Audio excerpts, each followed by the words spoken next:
Mas Gibran sempat sampaikan kalau mau korupsi kenapa nggak dari dulu, kenapa baru sekarang? Kalau mau korupsi kenapa kecil? Kan masih banyak itu proyek yang besar yang triliunan. Assalamualaikum warahmatullahi wabarakatuh. Kembali lagi di podcast Mas Mansuri, podcast yang menjadi suara bagi mereka yang tidak mampu bersuara, podcast yang menjadi suara bagi mereka yang tidak berdaya, voice of voiceless. Hari ini di Twitter banyak sekali tagar yang bertengger, itu yang akan masuk di Hot News program dari podcast Mas Mansuri. Program Hot News ini akan membahas dan mengupas persoalan-persoalan terkini yang banyak diperbincangkan, banyak diperdebatkan dan menjadi sorotan. Salah satunya masih tentang korupsi bansos, ya, dan kali ini menyeret putra mahkota dari Bapak Presiden Joko Widodo. Dan memang sudah ada klarifikasi bahwa Mas Gibran sendiri sudah menyampaikan klarifikasinya, tapi ini terus mengalir, ya, pernyataan banyak menyudutkan atau membantah atau membantu dari pernyataan-pernyataan sebelumnya. Walaupun ini awal mulanya adalah terbitan dari Tempo yang menyoroti persoalan mengalirnya salah satu dana bansos mengalir ke pilkada gitu ya. Kita akan coba lihat rilisan dari CNN Indonesia yang dirilis pada hari ini Senin 21 Desember 2020 dengan judul korupsi dana bansos mengalir sampai jauh. Kayak ini ya, kayak lagu Bengawan Solo. Korupsi dana bansos mengalir sampai jauh. Jakarta, CNN Indonesia. Komisi Pemberantasan Korupsi atau KPK bakal mendalami kemungkinan uang yang mengalir ke partai politik dari hasil tindak pidana korupsi bantuan sosial atau bansos penanganan COVID-19 di wilayah Jabodetabek tahun 2020. Kasus tersebut menyeret nama Menteri Sosial Republik Indonesia nonaktif sekaligus politikus PDIP Perjuangan, ya, Juliari Peter Batubara. Ia disinyalir menerima total 17 miliar dari 2 paket pelaksanaan bansos berupa sembako untuk penanganan COVID-19 di Jabodetabek pada tahun ini, ya, tahun 2020. Jumlah itu diduga merupakan akumulasi dari penerimaan fee 10.000 per paket sembako. Pengadaan bansos penanganan COVID-19 merupakan paket sembako di Kementerian RI tahun 2020 memiliki nilai sebesar 5,9 triliun dengan total 272 kontrak dan dilaksanakan 2 periode. Dia bendum parpol, iya faktanya. Ya, ini bendum atau wabendum ya? Kalau tidak salah wabendum deh, tapi nggak tahu ya. Dia bendum parpol, iya faktanya. Apakah kemudian ada aliran dana ke parpol? Tentu yang dia ada di situ. Ini kan bagian materi penyidikan. Nanti akan digali lebih lanjut dalam proses pemeriksaan saksi, kata PLT juru bicara penindakan KPK Ali Fikri beberapa waktu lalu. Hari berganti hari penyelidikan terus berjalan hingga kemudian berkembang isu bahwa calon kepala daerah yang diusung PDIP turut menerima hasil tindak pidana korupsi yang diduga dilakukan Juliari Batubara. Sebagaimana diberitakan majalah Tempo, ada sejumlah pejabat hingga para calon kepala daerah yang diusung PDIP diduga ikut menerima aliran uang dari kasus tersebut. Diduga, ya. Uang bahkan disebut diterima oleh seorang ketua komisi di DPR RI hingga menjabat di Badan Pemeriksa Keuangan BPK atau pejabat di BPK juga. Disebut-sebut menerima.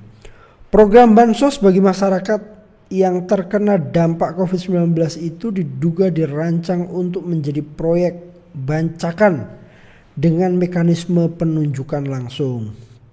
Selain itu, Juliari juga disebut secara khusus ditengarai membentuk tim khusus untuk memilih vendor atau perusahaan yang menyediakan paket bahan pokok, penyediaan goodie bag, hingga jasa pengiriman bantuan sampai ke kelompok penerima manfaat. Tercatat ada 6 perusahaan yang diduga menerima proyek penyaluran bansos dari Kemensos selama beberapa bulan terakhir. Mereka mendapat jutaan proyek paket bansos dengan nilai anggaran rata-rata dari 300 miliar rupiah. Wow. PT Sri Rezeki Isman Tbk atau Sritek adalah salah satu dari 6 perusahaan yang ditunjuk Kemensos menggarap proyek pembuatan tas kain untuk penyaluran bansos. Padahal semula proyek ini dijanjikan kepada perusahaan kecil dan menengah. Ya memang waktu itu kalau tidak salah rencananya akan diserahkan kepada UMKM agar di masa pandemi ini mereka bisa bangkit gitu ya.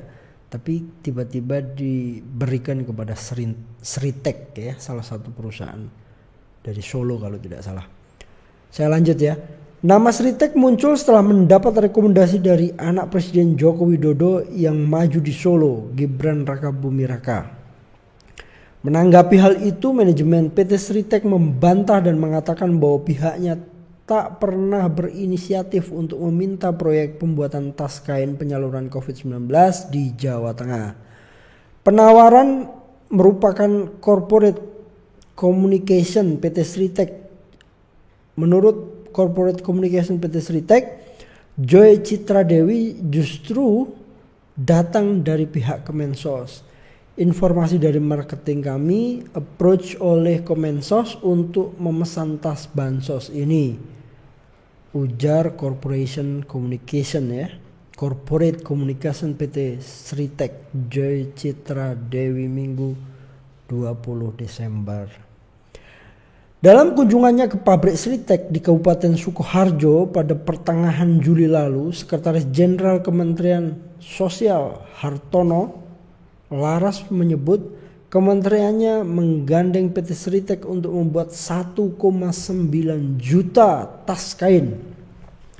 Namun Joy enggan membeberkan berapa harga dari jumlah tas yang dipesan Kemensos. Dia juga mengaku tak pernah berkomunikasi dengan Gibran yang disebut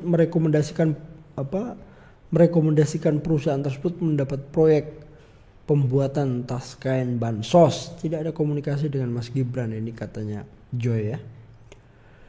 PDIP sendiri telah membantah tudingan mengenai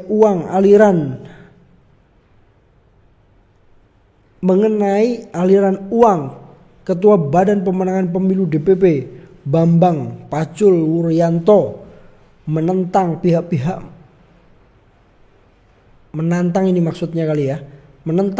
yang menuding partainya telah menerima uang hasil tindak pidana korupsi. Saya pastikan dia nggak bisa buktikan. Saya ketua pemenangan pemilunya.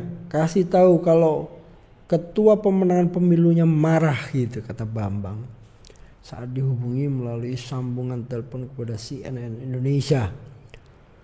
Pemangkasan dana bansos untuk penanganan COVID-19 di wilayah Jabodetabek tahun 2020 disinyalir sudah dirancang sejak awal. Berdasarkan informasi yang dihimpun dari biaya 300.000 yang dikeluarkan per paket sembako, terdapat margin sebesar 70.000 yang akan diberikan untuk sejumlah pihak, yakni pemilik kuota 40%, kreator 10% dan supplier 50%. Ali Fikri menuturkan bahwa penyidik akan mendalami informasi tersebut termasuk dengan pemeriksaan sejumlah saksi. Saat ini proses penyelesaian berkas perkara tersebut masih terus berlangsung, kata Ali Fikri Senin 21 Desember. Namun demikian tentu terkait materi Penyidikan tidak bisa kami sampaikan saat ini karena semua akan terbuka pada waktunya nanti ketika proses persidangan yang terbuka untuk umum sambungnya. Nah, ini yang dilansir oleh CNN Indonesia, tetapi alangkah baiknya karena tuduhan itu sudah dilayangkan kepada Mas Gibran, kita juga akan berimbang membacakan pernyataan Mas Gibran yang hari ini sudah memberikan preskon ya di Solo kalau tidak salah, pada saat belusukan tiba-tiba diserang oleh teman-teman media dan akhirnya memberikan pernyataan. Walaupun sebelumnya saya baca Ketua PDIP Kota Surakarta Bapak F.X. Rudi sudah menyampaikan bahwa itu tidak benar, bahkan buat kaos saja patungan katanya begitu. Pikiranrakyat.com ya yang dirilis 21 Desember 2020 jam 14.29 dituding terseret dalam kasus dugaan korupsi bansos. Gibran tangkap saja kalau ada buktinya. Pikiran Rakyat, nama putra sulung Presiden Joko Widodo Gibran Raka Buming Raka baru-baru ini menyita perhatian publik. Ya memang benar, 2 hari berturut-turut tagar tangkap anak Pak Lurah gitu kalau tidak salah masih bercokol di Twitter ya. Pasalnya beredar kabar yang menyebut Gibran diduga terlibat dalam kasus korupsi bantuan sosial atau bansos. Namun Gibran sendiri membantah tudingan yang menyeret namanya dalam pusaran korupsi bansos sembako COVID-19. Bantahan itu muncul beriringan dengan ramainya tagar tangkap anak Pak Lurah di media sosial. Gibran tak ragu untuk menepis tuduhan yang tertuju pada dirinya. Dia mengaku sama sekali tidak terlibat dalam kasus dugaan korupsi yang juga sebelumnya menyeret Menteri Sosial Juliari P. Batubara. Memang dalam pernyataannya saya juga sempat ikuti bahwa Mas Gibran sempat sampaikan kalau mau korupsi kenapa nggak dari dulu, kenapa baru sekarang?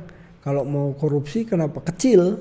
Kan masih banyak itu proyek yang besar yang triliunan, ada tol, ada Pertamina dan seterusnya. Itu pernyataan Mas Gibran kemarin tadi ya.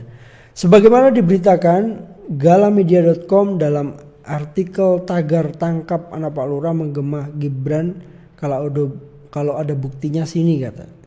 Calon wali kota Solo itu mengaku siap ditangkap jika terbukti bersalah. Ya tangkap saja kalau salah, tangkap saja kalau ada buktinya. Tidak perlu ikut-ikut, tidak pernah ada yang namanya merekomendasikan, memerintahkan atau apapun itu, ujar Gibran Senin 21 Desember 2020. Terkait hubungannya dengan mantan Mensos Juliari Batubara, Gibran mengaku mengenal, namun Gibran mengaku tak pernah bertemu langsung. Kenal sih kenal, tapi belum pernah ketemu sekalipun. Belum pernah dan tidak pernah yang namanya saya ikut campur dalam masalah bansos ini, apalagi merekomendasikan goodie bag, ujarnya. Gibran juga mempersilahkan untuk mengecek KPK dan PT Sritek terkait kabar tersebut. Putra sulung Presiden Jokowi itu juga mempertanyakan sumber informasi yang menyudutkan dirinya. Silahkan nanti dicek saja ke KPK, cek saja ke Sritek, kalau ada buktinya sini silahkan dibuktikan, tutur Gibran. Sumbernya saya nggak tahu dari mana, tapi saya nggak pernah ikut-ikutan seperti itu, ujarnya. Ya memang pernyataannya Mas Gibran cukup jelas ya, bahwa dia tidak pernah ikut-ikutan soal itu. Kalau ini proyek kecil, orang gede aja saya nggak ngapain yang kecil-kecil gitu kira-kira. Sekarang kenapa nggak dari dulu, kenapa baru sekarang? Jadi ini pernyataan dia ya di rilis beberapa media dan sempat ramai disebar. Nah itu sementara beberapa hal yang sempat ramai diperbincangkan, banyak didiskusikan, bahkan masih banyak mendapatkan sorotan, termasuk pernyataan-pernyataan dari beberapa politisi yang menyudutkan atau mempertanyakan atau mengklarifikasi soal itu. Tadi sudah kita baca dari Badan Pemenangan Pemilu Partai PDI Perjuangan juga menyatakan bahwa itu tidak benar. Ya, Tempo juga berani menulis itu juga saya pikir punya argumentasi. Silahkan di cross check kepada Tempo karena Mas Gibran juga sudah memberikan pernyataan. Semoga ini tidak berlarut-larut, masalah ini segera bisa diatasi dan tidak menjadi polemik ya yang menimbulkan perdebatan di publik. Sementara itu, hot news yang sedang ramai diperbincangkan, banyak didiskusikan dan terus mendapatkan sorotan. Semoga masa pandemi ini terus kita bisa menahan diri dari godaan medsos ya, memberikan pernyataan-pernyataan yang justru itu tidak penting untuk diberikan gitu ya. Baik, itu sementara program Hot News dari podcast Mas Mansuri, podcast yang menjadi suara bagi mereka yang tidak mampu bersuara, podcast yang menjadi suara bagi mereka yang tidak berdaya, Voice of Voiceless. Sampai ketemu lagi.